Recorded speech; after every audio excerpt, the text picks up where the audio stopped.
Sacrifice physique de sportifs après le beau témoignage difficile, poignant d'un joueur de tennis, Juju. Oui, Juan Martín del Potro, 36 ans, est retraité depuis 2022. Il fera ses adieux au tennis via un match d'exhibition dimanche contre Novak Djokovic. Mais le champion de tennis, vainqueur de l'US Open notamment en 2009 et finaliste même en 2018 à l'US Open, raconte dans une vidéo postée sur ses réseaux sociaux son calvaire physique et les douleurs qui le suivent depuis plusieurs années. Regardez.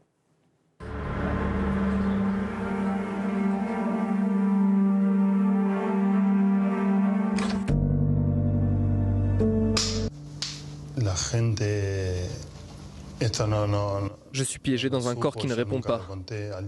Je suis resté 2 mois en Suisse pour ma rééducation, mais ça n'a pas marché. Au bout de 2 mois et demi, j'ai eu ma 6e opération.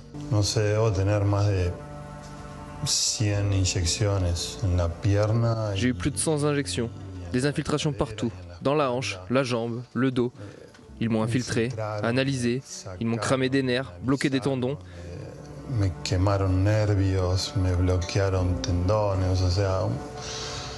une souffrance quotidienne.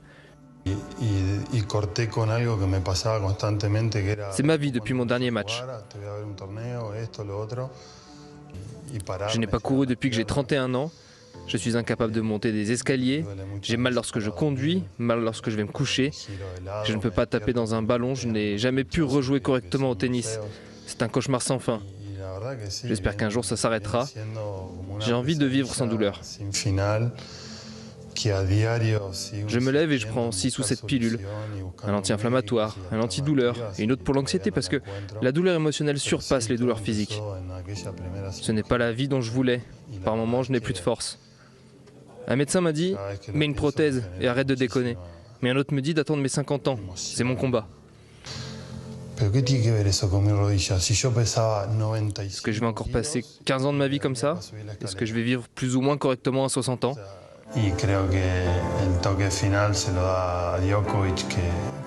ferai mes adieux au tennis mondial le 1er décembre, en Argentine, face à Novak Djokovic qui a très généreusement accepté l'invitation. Et si je peux rester 1, 2 ou 3 heures sur le court et avoir la paix avec ma jambe, ce serait très agréable de se sentir à nouveau bien sur un court de tennis.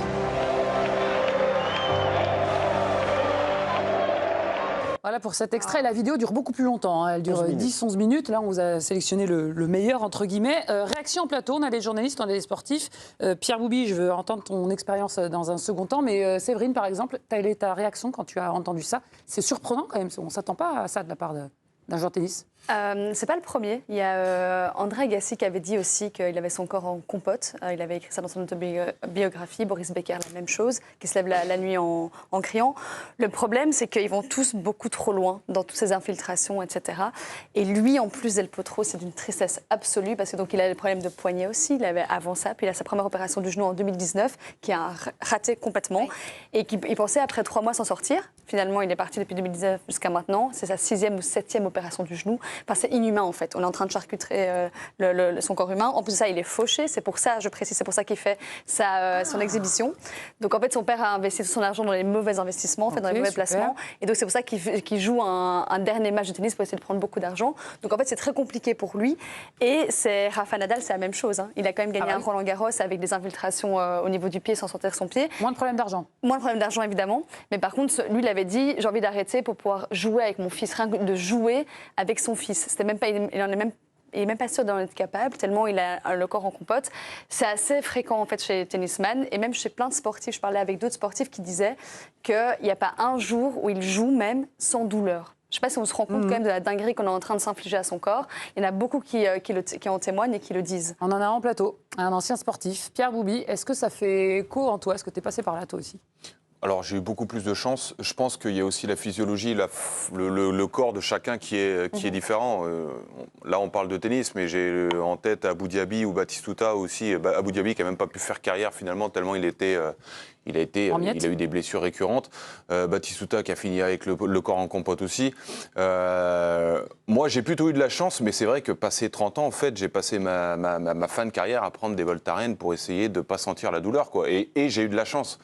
Quand je vois qu'il y en a qui se font les croisés à l'âge de 32 ans, 33 ans et qu'il faut repartir après, essayer de faire des choses, moi, ça me semble assez surhumain et je comprends totalement l'anxiété que ça peut causer, en fait, de comprendre que ton corps ne répond absolument plus à rien. C'est ultra compliqué. Il a 36 ans. Mais moi, j'ai jamais joué non plus sans avoir de douleur et ça fait partie. C'est le quotidien d'un sportif de haut niveau. C'est le quotidien d'un sportif. Sinon, tu joues jamais.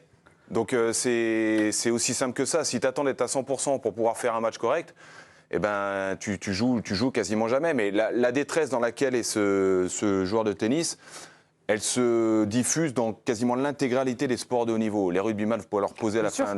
Il y a Hugo qui était là, on connaît l'état de son corps. Il boite, il ne le voit pas, mais nous on le voit. Mais c'est ultra compliqué. Après, est-ce que le jeu en vaut la chandelle ? Moi, je suis partisan des oui, en fait. Parce que le fait de vivre ces émotions-là, en fait, on les vit jamais. Le fait de participer à des événements qui sont planétaires, ça arrive jamais. J'ai joué au Stade de France, ça m'aurait jamais arrivé si j'avais pas fait ce truc-là.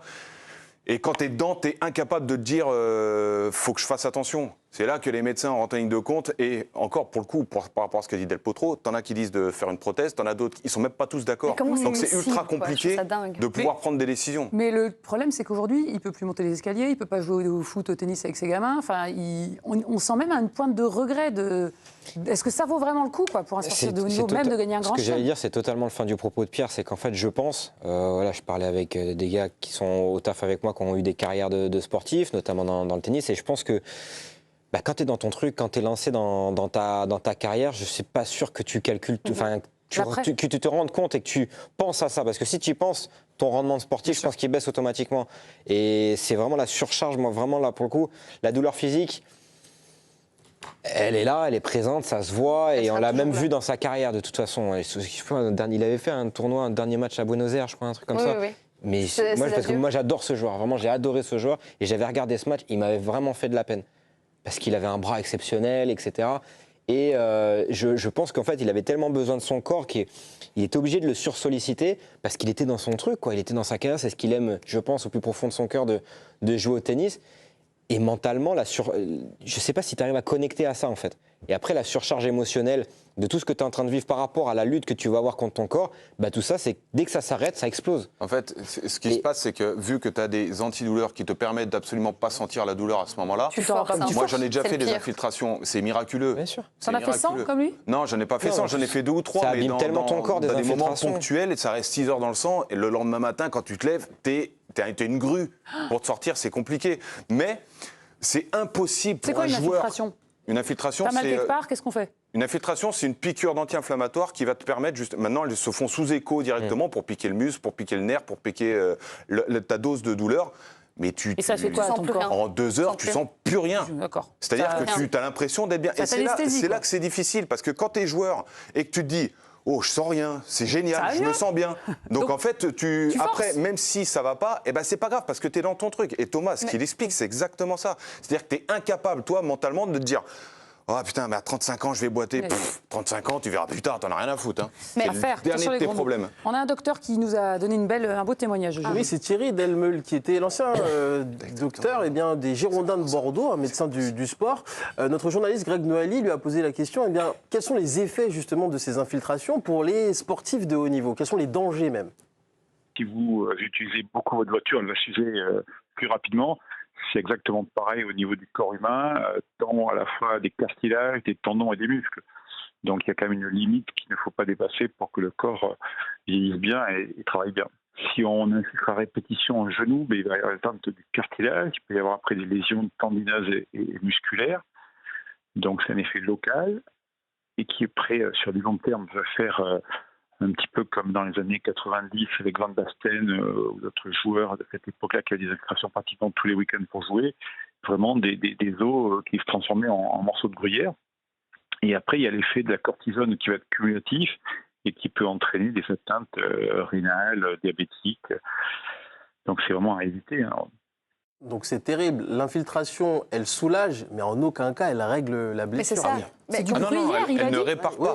Comment on a pu le laisser faire sans infiltration ? Quel docteur C'est les docteurs, en plus. Non, mais comment c'est possible? Parce que tu sais très bien ce que ça va faire. C'est quoi ta question? Non, comment ça se fait qu'on a laissé faire sans infiltration? 100, le chiffre 100, pas 100. 100. C'est Sans vous qui les a demandé. Non, mais ok, mais donc il n'y a personne qui se dit stop. Non mais attends, Tu vois, alors, je sais que tu veux pas écouter. Si on dit stop, tu joues Non, mais médecin. il a pris sa retraite en 2022, il ne faut pas l'oublier. Ouais. Tu vois, et donc il a quand même continué un peu à apprendre aussi, à continuer à apprendre ce qu'il a à apprendre, peu importe. Tu vois, il a joué quand même de 2019 à 2022 avec un niveau qui était vraiment mauvais. S'il a un médecin qui lui fait pas, il va en voir un autre qui lui fait. Pas Non, mais je trouve ça fou. Ouais, alors que Tu c'est vois, censé prendre soin de normalement, vie, et quoi. même lui expliquer ce que ça va faire à son corps, parce qu'il dit je ne voulais pas terminer. Ce n'est pas la vie dont je voulais. Oui, dont je voulais, exactement. Mais donc si on lui avait expliqué ce qu'il aurait fait autrement, j'en sais rien, je sais pas. Alors, il y en a Je pense pas non plus. Je pense pas Pierre non plus. Boubi, on a un exemple Je pense pas non de plus. quelqu'un qui n'aurait pas fait comme ça. Un juge. Oui, c'est Bruno Rodriguez. Souvenez-vous, l'ancien joueur du PSG de Metz dans les années 90, qui lui s'était livré justement au journal L'Équipe en mars 2022 au sujet des infiltrations. Il avait fini même amputé. On me faisait des infiltrations et ça laisse des traces. La cortisone qu'on m'injectait, c'est connu, ça ronge le cartilage. Nous, en tant que footeux, on n'est pas forcément au courant des conséquences. Je ne pouvais plus conduire, ma femme était obligée de me laver, je n'ai pas pu profiter de mes enfants.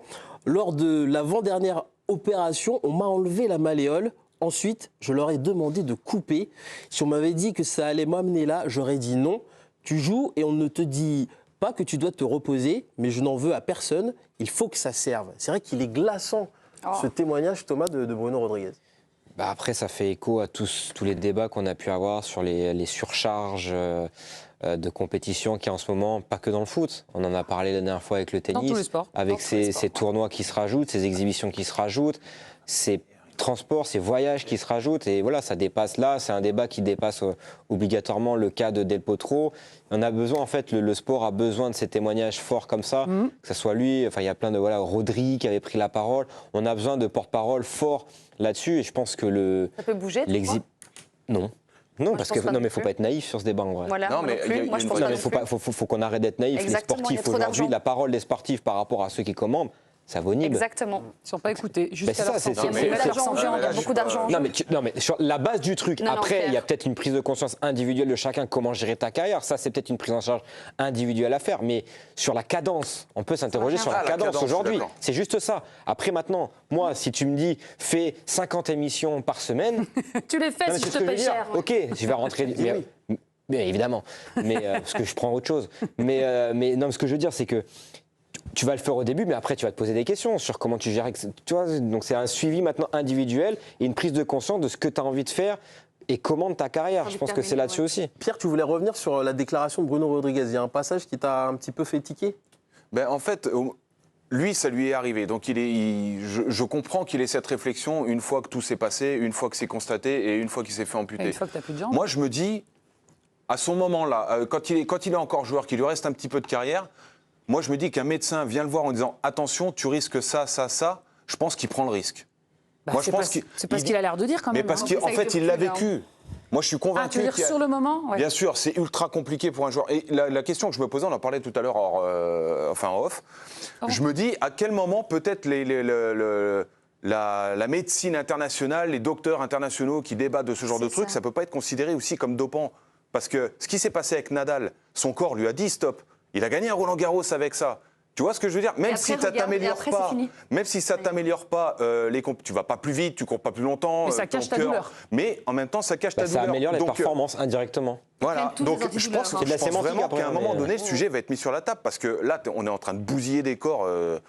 Moi, Mais je le le problème, dis, Pierre- j'ai une chance énorme d'avoir fini dans l'état où j'ai fini parce que Et après, on peut poser la C'est qu'ils question. prennent tous des antidouleurs et qu'ils font tous des infiltrations. C'est ça le problème. Mais bien sûr, Donc, mais si ils sont tu- obligés. Donc, non, ce que je veux dire, donc si tu arrêtes tout ça, il n'y a plus de sport, il n'y a plus rien. Bien sûr Bah, que si. on ralentit le rythme. Ah, mais non, mais ça n'arrivera jamais. Thomas Non, mais Mais c'était non. par rapport aussi au non, tennis. Moi, il y a un Les Murray, cadences, elles sont là. le corps de Murray, Ah ce qu'ils ouais. ont fait à Murray.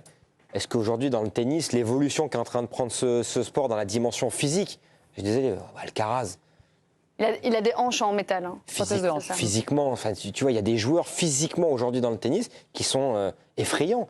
Ils ont eu dit, donc, et les carrières démarrent de plus en plus tôt, s'allongent avec plus en plus de matchs, etc. Donc aujourd'hui, il y a peut-être une grosse prise de conscience aussi à avoir sur le tennis. En vrai, c'est c'est assez Mais c'est inquiétant, compliqué de mettre au cœur les joueurs de prendre les décisions. C'est impossible. Pour moi, c'est pas aux joueurs de prendre les décisions. C'est impossible. C'est peut-être aux joueurs. C'est aux gens de Bien sûr. freiner, en fait. Oui. C'est l'entourage, c'est les responsables de fédé, les responsables des Parce que compétitions. tout le monde te pousse, les supporters, les Bien journalistes, sûr. ton club, ton équipe, tout le monde Évidemment. veut que tu ailles plus loin. Donc il faut qu'il y ait un corps médical ou quelqu'un qui à un moment... Et te dès dise- qu'on est là, dès qu'il y a un gros qui déclare forfait, oh ben non, il n'y aura plus de spectacle. T'as raison, hein. Bah oui, non mais Vous c'est dites on complètement bousille raison. les corps, on bousille les têtes aussi. Regardez sa dernière déclat là. Je me lève, je prends 6 ou 7 pilules, un anti-inflammatoire, un antidouleur, un autre pour l'anxiété. Ce n'est pas la vie dont je voulais. C'est terrible. Par moments, je n'ai plus de force. Ça sent la dépression à plein nez, quoi. Ça Oui. va être terrible. La Comment santé tu veux qu'il mentale, évolue avec, Parce qu'on- avec ça dans Et là, le il est corps rentré dans un cercle, en fait.